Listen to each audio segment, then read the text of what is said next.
convidá-los a abrir, e eu vou pedir para os irmãos abrirem no Salmo 23. Porque muitos vão falar, eu sei de cor, mas vamos abrir no Salmo 23. Eu ia pedir para abrir no Salmo 22 e pular um versículo depois, mas...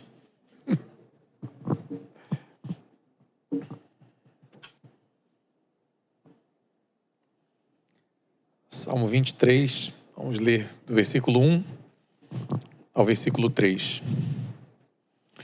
O Senhor é o meu pastor, nada me faltará. Deitar-me faz em verdes pastos, guia-me mansamente a águas tranquilas, refrigera minha alma, guia-me pelas veredas da justiça, por amor do seu nome. Senhor, nós vamos meditar hoje sobre esse trecho da tua palavra e nós te pedimos a direção, a orientação, que possamos compreender tudo aquilo que o Senhor tem para nós. Nosso pedido é que teu Espírito esteja nos esclarecendo e nos iluminando para entender a tua palavra. No nome de Jesus nós oramos. Amém. Meus irmãos, é um texto extremamente conhecido. Nós vamos fazer uma análise não somente dele, mas dos desdobramentos que existem aqui, que às vezes não estão tão evidentes. Primeira coisa simples que podemos ressaltar, o Senhor é o meu pastor, nada me faltará. Só um detalhe, o nada me faltará, ele não está falando que você vai ter iates, apartamentos, mansões. Nada me faltará, é nada daquilo que eu necessito, de nada daquilo que eu necessito terei falta. O Senhor me suprirá em tudo aquilo. Dito isto, quero convidar os irmãos a abrirem 1 Coríntios 3, de 13 a 15. Eu vou ler dois textos em sequência aqui, eu não estou maluco, mas 1 Coríntios 3, de 13 a 15, parece que eles não têm nada a ver com o Salmo 23, mas vamos observar uma coisa em cada um desses textos. 1 Coríntios 3, 13. A obra de cada um se manifestará. Na verdade, o dia a declarará. Porque pelo fogo será descoberta, e o fogo provará qual seja a obra de cada um. Se a obra que cada um edificou, nessa parte permanecer, esse receberá galardão. Se a obra de alguém se queimar, sofrerá detrimento. Mas o tal será salvo, todavia, como que pelo fogo. O Senhor é meu pastor, nada me faltará. E aqui a obra que cada um edificou, se permanecer, esse tal receberá galardão. Nós podemos observar Apocalipse capítulo 20, os versículos de 11 a 13. Esse trecho de 1 Coríntios 3 é o tribunal de Cristo, Jesus distribuindo os galardões. É o texto correlato que nós lemos aqui de 2 Coríntios 5, que fala que todos nós iremos comparecer perante o tribunal de Cristo. Em Apocalipse 20, os versículos de 11 a 13, diz assim: E vi um grande trono branco e o que estava sentado sobre ele, de cuja presença fugiu a terra e o céu, e não se achou lugar para eles. Eu vi mortos, pequenos e grandes, que estavam diante de Deus. E abriram-se os livros, e abriu-se outro livro que é o da vida. E os mortos foram julgados pelas coisas que estavam escritas nos livros, segundo as suas obras. E deu o mar os mortos que nele havia, e a morte e o inferno deram os mortos que neles havia. E foram julgados, cada um segundo as suas obras. O que esses três textos têm a ver um com o outro? Nós podemos observar que no Salmo 23, o Senhor é o meu pastor, nada me faltará. Existe uma individualização no que Davi está falando, o Senhor é o meu pastor. Diferentemente de quando ele fala no Salmo 46, Deus é o nosso refúgio e fortaleza, socorro bem presente na angústia. Então, por que ele falou Senhor? Ele não falou o Senhor é o nosso pastor, e sim ele falou o Senhor é o meu pastor. Se nós observarmos, esses três textos, Deus trata de modo individual. Quando o Senhor é o meu pastor, ele está lidando diretamente comigo. Em 1 Coríntios 3, se a obra que alguém edificou permanecer, esse tal receberá galardão. A obra de cada um se manifestará. Em Apocalipse 20 fala, e os mortos foram julgados, cada um segundo as suas obras. Nesses três textos nós podemos perceber que Deus lida de modo individualizado com cada um de nós. Como assim? Primeiro nós vemos que nem o céu é um paraíso socialista e nem o inferno é um inferno socialista. Há divisões, os salvos receberão seus galardões e do próprio inferno cada um será julgado segundo as suas obras. Então nesse ponto Deus trata sempre com o indivíduo, ele trata com cada um. Por isso o Senhor é o meu pastor. Ele não falou o Senhor é o nosso pastor, e nós vamos entender um pouco melhor isso hoje, porque isso tem a ver com um relacionamento real. como eu me relaciono na minha família e cada um de nós nas próprias famílias, eu não lido exatamente da mesma maneira com o Rafael, não lido da mesma maneira que eu lido com a Gabriela e da maneira com que eu lido com a Raquel. Eu não coloco todos no mesmo bolo e ajo e reajo com eles da mesma maneira. E assim Deus faz conosco, com as nossas obras e com o nosso cuidado.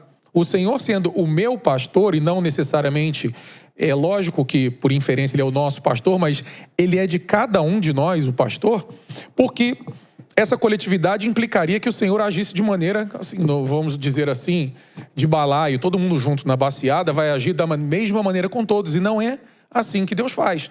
Deus age de modo muito claro, de modo individualizado. Quando observamos o pastor cuidando da ovelha, ele usa uma vara e ele usa um cajado. Ele dá o alimento, ele leva as águas. Nessa questão, a vara, é interessante que a vara e o cajado consolam. A vara, os irmãos sabem para que é? É para corrigir a ovelha. Está no caminho errado, a varada. Ele não chega na ovelha e faz assim, vem para cá, não. Ele dá uma pancada na ovelha, mas essa vara consola. Ele lida com a ovelha, com aquilo que a ovelha necessita. Vamos ler um texto lá em Ezequiel 34, os versículos de 1 a 4, em que isso vai, digamos assim, se expandir. Ezequiel 34, de 1 a 4.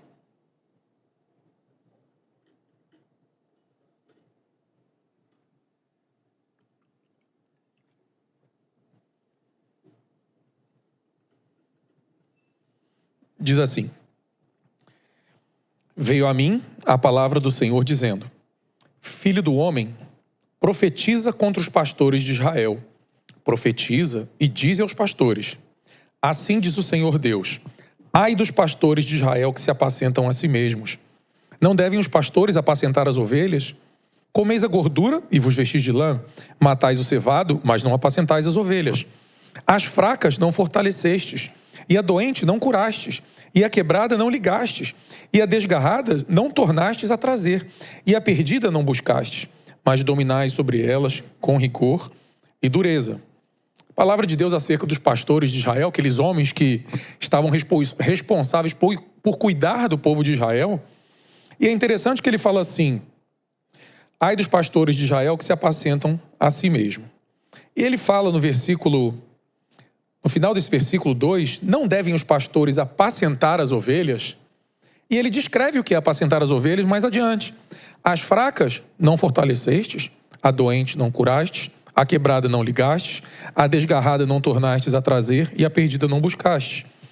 Ele está falando, existe ovelha fraca. O que a ovelha fraca precisa? Ser fortalecida. Existe a ovelha doente. Do que ela precisa? Ser curada. Ele tem a ovelha quebrada, ela precisa ser ligada, ser colado aquele osso que está quebrado. A desgarrada, ela é necessário que seja trazida de volta. E a perdida tem que ser buscada. Ele não vai pegar a ovelha perdida e curar. Ela está saudável. Esse é o cuidado individualizado que ele está demonstrando que não devem os pastores apacentar as ovelhas. É o sentido do Senhor, é o meu pastor. Eu sou ovelha fraca, o Senhor vai me fortalecer. Eu sou ovelha doente, o Senhor vai me curar. Eu sou ovelha quebrada, o Senhor vai me ligar. Eu sou ovelha desgarrada, o Senhor vai me tornar a me trazer. E se eu sou a ovelha perdida, o Senhor vai me buscar. Esse contato individualizado é o apacentar. É o cuidado do pastor com a ovelha. E por isso, Davi não falou, o Senhor é o nosso pastor. Ele está falando, ele é o meu pastor. Porque na condição que nós estamos, é aquilo que o Senhor vai nos dar. É aquilo do qual nós necessitamos. É como o Senhor irá tratar conosco. Isso é uma demanda que o pastor tem que ter um olhar individualizado para aquela ovelha. Eu, como falei, tenho 2 filhos que são criados na mesma casa, pelos mesmos pais, vivem nas mesmas circunstâncias, são completamente diferentes. Se eu agir de uma maneira com um, eu vou ter um resultado. Se eu agir da mesma maneira com o outro, eu não terei o mesmo resultado. Então, nesse modo de lidar, como Deus individualiza conosco, e por isso ele mostrou lá, no tribunal de Cristo, cada um vai receber segundo as suas obras. Inclusive, aqueles que serão perdidos serão julgados segundo as suas obras. Não para salvação, tá? Mas no sentido de entendermos que muitas vezes nós olhamos a vida do nosso irmão e queremos fazer comparações. Então, quando eu olho assim, poxa, aquele meu irmão ele está bem de saúde, eu tenho uma doença, uma coisa desagradável. Por que eu tenho essa doença e todo mundo é saudável? Deus, ele vai lidar conosco com aquilo que nós precisamos. E muitas vezes o que precisamos é uma doença. Muitas vezes o que precisamos é não ter bens. Porque eu tenho um amigo, eu até comentei isso hoje de manhã, que ele vive uma condição financeira mais precária e ele sempre falou assim: eu não podia ter dinheiro. Se eu tivesse dinheiro, eu ia me tornar uma pessoa arrogante, eu tenho certeza disso. É interessante que ele tenha essa compreensão da sua própria natureza. E às vezes Deus nos livra de ter dinheiro. Deus nos livra de ter saúde. Acredite se quiser. Todas as coisas cooperam para o bem dos que amam a Deus. Então, uma circunstância que é minha individual como ovelha, o meu pastor vai lidar com ela de modo individual. Então, muitas vezes nós olhamos a vida do nosso irmão e queremos nos comparar. Poxa, Deus deu isso para o meu irmão e não me deu. Poxa, eu tenho uma situação que o outro irmão não tem. E vice-versa. Então, se nós temos esse conceito firmado, que todas as coisas cooperam para o bem dos que amam a Deus, isso tem que estar estabelecido na nossa mente. Porque a condição na qual eu me encontro é a minha condição. E eu vou pegar alguns exemplos na palavra de Deus para demonstrar como Deus faz isso. Ele sempre tratou os seus filhos de modo individualizado. Vejamos, se fôssemos fazer um gráfico da vida de Jó. Jó tinha uma vida boa, tinha bens, tinha muitos filhos, vivia numa situação muito agradável. E Jó, de repente, foi perdendo e foi perdendo. Depois que Jó realmente conheceu o Senhor, que antes ele o conhecia de ouvir falar, o que aconteceu? Jó teve mais do que tinha antes. Então, na vida de Jó, ele começou de um ponto, ele desceu e ele extrapolou aquele ponto. Essa foi a maneira que Deus lidou com Jó. Se nós olharmos Moisés, quando se entendeu por gente, estava lá no palácio, criado como um príncipe do Egito. E ele teve que fugir para Midian, ele se tornou pastor de ovelhas, que para os egípcios era algo desagradável. Ele foi viver aquela vida por 40 anos e Deus o chamou lá de Midian, onde ele já estava estabelecido, para tirar aquele povo rebelde, aquele povo murmurador do Egito. E Moisés foi e morreu no deserto, sem entrar na terra prometida. Então, se olharmos a vida de Moisés, ela foi aos olhos humanos assim, foi uma queda. Ele saiu do palácio e morreu lá sozinho, no deserto, no Monte Nebo. Ele agiu da mesma forma com Moisés e com Jó? Não. Seguindo, Paulo tinha reputação, prestígio, um grande conhecimento, viveu uma vida e foi perdendo até ser decapitado. Moisés não foi decapitado, né? Mas Paulo acabou sendo martirizado. Então, Deus agiu de outra maneira com Paulo. Se nós pegarmos a vida de Abraão, Abraão vivia lá em Ur. E o Senhor falou: sai da tua terra, lá do teu conforto, e vai para uma terra que eu vou te mostrar. Ele chegou em Canaã, ele não tinha nada. Ele não tinha posse de terra, ele não tinha nada. E o Senhor fez com que Abraão fosse se estabelecendo naquele lugar, fosse se fortalecendo naquele lugar, se tornando poderoso. Tinha homens da sua casa, e a palavra fala que Abraão foi abençoado em tudo. Morreu cheio de dias, com muitos descendentes. Então a vida de Abraão foi uma ascendente. Observa, o Senhor era o pastor de cada um deles? Era. Ele agiu de modo diferente com cada um deles? Sim. E qual é o denominador comum? Vamos abrir lá em Jó 42:5.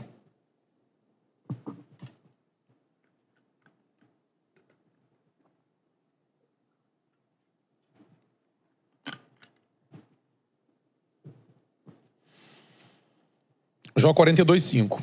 Jó tinha muitas coisas, perdeu, depois recuperou e ficou acima do que tinha antes. Com os ouvidos eu ouvira falar de ti, mas agora te veem os meus olhos. Toda essa trajetória de Jó teve uma finalidade, mas agora meus olhos te veem.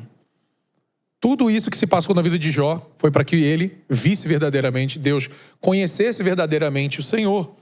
E Moisés, Êxodo 33:11. A gente pode observar que Moisés, aquele que tinha tudo lá no palácio, estava vivendo uma vida muito tranquila e foi perdendo e morreu sozinho no Monte Nebo. Mas o que aconteceu com Moisés em Êxodo 33:11? E falava o Senhor a Moisés face a face, como qualquer fala com o seu amigo. Depois tornava Moisés ao arraial. Mas o seu servidor, o mancebo Josué, filho de Num, não se apartava da tenda. O Senhor falava com Moisés face a face. Será que se Moisés estivesse no palácio, lá sendo ainda um príncipe do Egito, Deus falaria com ele face a face naquela circunstância? Teria necessidade? Então aquilo que Deus trabalhou na vida de Jó, que Jó estava aqui, veio para cá e subiu, foi: meus olhos agora te veem. Tudo isso aconteceu depois que Jó conheceu a Deus e o Senhor o recuperou acima do que era antes. Mas Moisés não. Mas o Senhor falava com Moisés face a face. Jó conheceu o Senhor, Moisés conheceu o Senhor. E Paulo, 2 Coríntios 12, vamos abrir lá, de 7 a 10.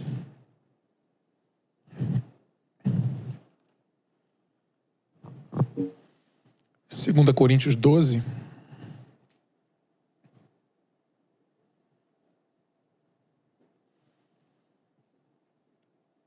E para que não me exaltasse demais pela excelência das revelações, foi-me dado um espinho na carne, a saber, um mensageiro de Satanás para me esbofetear, a fim de que eu não me exalte demais.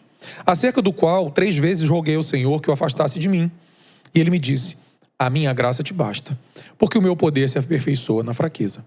Por isso, de boa vontade, antes me gloriarei nas minhas fraquezas, a fim de que repouse sobre mim o poder de Cristo. Paulo passou aquela situação de ser respeitado entre os judeus, ser considerado nada pelos judeus, ser perseguido, e ele chegou à situação de que a fim de que repouse sobre mim o poder de Cristo. Deus agiu de uma maneira com Jó, e Jó viu quem era Deus. Deus agiu de uma maneira com Moisés, e o Senhor falava com Moisés face a face. Deus agiu de outra maneira com Paulo, e sobre ele repousava o poder de Cristo. E Abraão, em João 8,56, diz: Abraão, vosso pai, exultou por ver o meu dia. Viu e alegrou-se. Abraão viu o dia do Senhor, viu o dia de Cristo. Então, esses 4 homens que eu peguei como exemplos mostram como Deus agiu de modo totalmente individualizado com cada um. E cada um deles podia falar: o Senhor é o meu pastor. Eles não poderiam imaginar que eu quero ter a vida de Jó, eu quero ter a vida de Paulo, eu quero ter a vida de Moisés. Nós temos a vida que o Senhor nos deu. E nós somos uma ovelha que pode ser fraca, que pode ser doente, que pode ser uma ovelha saudável. A ovelha saudável não precisa ser buscada, a ovelha saudável não precisa ser ligada. Então, cada um de nós, ao longo dessa vida, observa que Deus se relaciona conosco da maneira com a qual nós precisamos ser relacionados com Ele. Ele coloca diante de nós as circunstâncias, como o pastor que apacenta as ovelhas, para as quais nós possamos conhecê-lo cada vez melhor. Cristo sempre é o centro dessas ações. Observem que todo o foco da ação de Deus na vida de cada um desses homens foi o conhecimento de Deus. Seja na benesse, como foi o caso de Abraão, seja na perda, como foi o caso de Paulo, no caso de Moisés, seja na recuperação da situação anterior, como foi no caso de Jó. Sempre tendo Cristo ali como um denominador comum. E nós temos hoje, meus irmãos, uma vantagem em relação a eles. Nós estamos vendo essa situação de um outro prisma. Abram lá em Hebreus capítulo 11, versículo 32.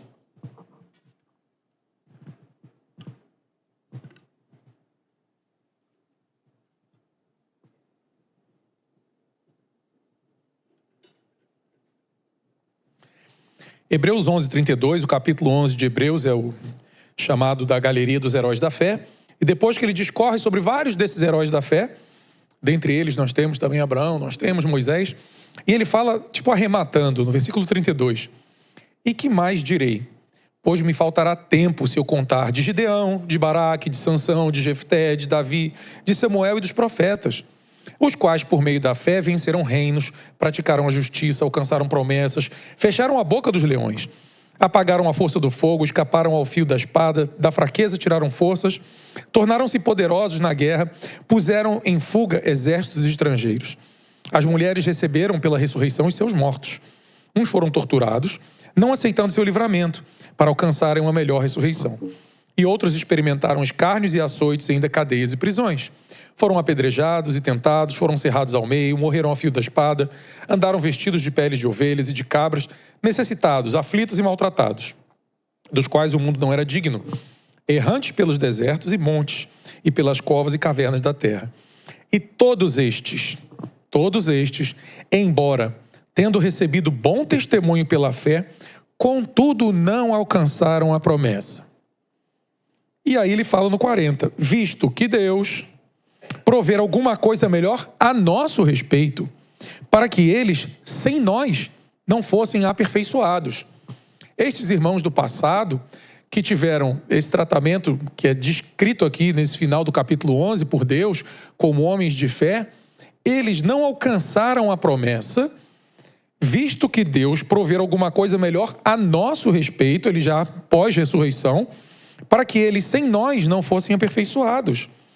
E se a gente seguir para o capítulo 12, ele diz o seguinte: portanto, nós também, que estamos rodeados de uma tão grande nuvem de testemunhas, deixemos todo o embaraço e o pecado que tão de perto nos rodeia, e corramos com paciência a carreira que nos está proposta. Como? Olhando para Jesus, autor e consumador da fé, o qual, pelo gozo que lhe estava proposto, suportou a cruz, desprezando a afronta, e assentou-se à destra do trono de Deus. Aqueles homens, no versículo 39, não alcançaram a promessa. Havia uma promessa, mas eles não alcançaram, porque Deus provera algo melhor a nosso respeito. Aqui já é relativo pós-ressurreição de Cristo. E qual foi a situação? Jesus, no versículo 2, autor e consumador da fé, pelo gozo que lhe estava proposto, suportou a cruz, desprezando a afronta, e assentou-se à destra de Deus. Ele alcançou a promessa, porque ele diz que o gozo que estava proposto era o gozo que o Pai prometeu ao Filho, que o ressuscitaria dentre os mortos. Isaías 53 fala que ele terá prazer em ver a sua descendência, que somos nós, os que cremos. Então havia um gozo proposto para Jesus, e ele suportou a cruz, e depois disso ele assentou-se à destra do trono de Deus. Ou seja, ele alcançou a promessa. Por isso ele é o autor e consumador da fé. Porque ele consumou o quê? Ele tinha uma promessa, ele suportou e ele alcançou a promessa. A fé foi consumada ali, porque aquilo que havia sido prometido foi plenamente realizado na sua ressurreição e na sua exaltação à destra de Deus. Então, nós hoje temos essa convicção que eles não tinham, porque eles não tinham visto isso, eles não tinham alcançado a promessa. Mas nós vimos aquele que recebeu a promessa, que foi o Cristo, que nós podemos observar lá em João capítulo 10, vamos abrir lá em João 10, os versículos 17 e 18.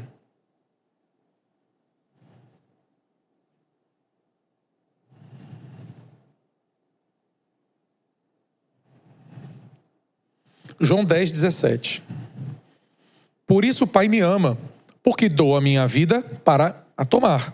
Ninguém me tira de mim, mas eu de mim mesmo a dou. Tenho poder para dar e poder para tomá-la. Esse mandamento eu recebi do meu Pai. Qual era a promessa que estava proposta? Tenho poder para dá-la e poder para tomá-la. Por isso ele alcançou tudo isso. Ele, pelo gozo que estava proposto, ele suportou a cruz e assentou-se à destra de Deus. Então, aqueles irmãos do passado, eles creram, mas eles não viram aquela promessa sendo cumprida. A promessa em relação a Cristo eles não viram, mas eles creram. Nós cremos no que já aconteceu. Nós temos diante de nós uma promessa que estava proposta a Cristo, ele suportou e nós vimos o cumprimento da promessa na vida dele, da qual nós somos parte. Todos que nasceram de novo e creem nisso, somos parte da promessa da fé dele. Por isso que ele fala: vivo não mais eu, mas Cristo vive em mim, e a vida que agora vivo na carne, vivo pela fé do Filho de Deus. A vida que eu tenho hoje é por causa da fé dele, porque ele creu na promessa que recebeu do Pai. Eu tenho poder para dar a minha vida e tomá-la. Esse é o mandamento que recebi do meu Pai. Então toda essa dinâmica que nós vemos Jesus passando e completando e consumando a fé, é aquilo que os nossos irmãos ali não tiveram. Por isso ele fala lá em Hebreus que nós hoje estamos rodeados de uma tão grande nuvem de testemunhas, não deixemos de correr a carreira que nos está proposta, olhando como? Para o autor e consumador da fé. Porque nós vemos na vida de Cristo aquilo que lhe estava proposto, aquilo que ele creu e suportou e passou, e aquilo que foi a finalização da promessa, a consumação da fé, a vitória dele sobre a morte e, consequentemente, a nossa salvação. E não somente isso, tudo que advém disso. Então, quando nós podemos observar, o Senhor é o meu pastor, ele lidou de uma maneira diferente com cada um daqueles homens do passado. Ele lida de uma maneira diferente com cada um de nós. E qual é a certeza que nós temos? A promessa que nos está interposta, que é a salvação em Cristo e tudo que advém dela. Porque quando nós observamos isso, nós podemos ter a convicção plena, diferente daqueles nossos irmãos que creram e não viram, mas hoje nós temos a convicção porque Deus cumpriu em Cristo a promessa que estava proposta. E desse ponto, nós temos uma posição privilegiada em relação àqueles irmãos do passado e crendo, todas as coisas cooperam para o bem dos que amam a Deus. É uma situação muito diferente do que eles viveram. Vamos abrir lá em Filipenses 2, de 7 a 11, que ele fala novamente sobre essa promessa. Filipenses 2,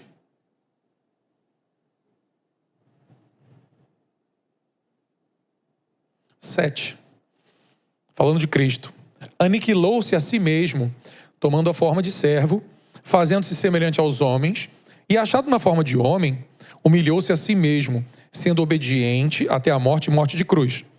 Pelo que também Deus o exaltou soberanamente e lhe deu um nome que é sobre todo nome, para que ao nome de Jesus se dobre todo o joelho dos que estão no céu e na terra e debaixo da terra.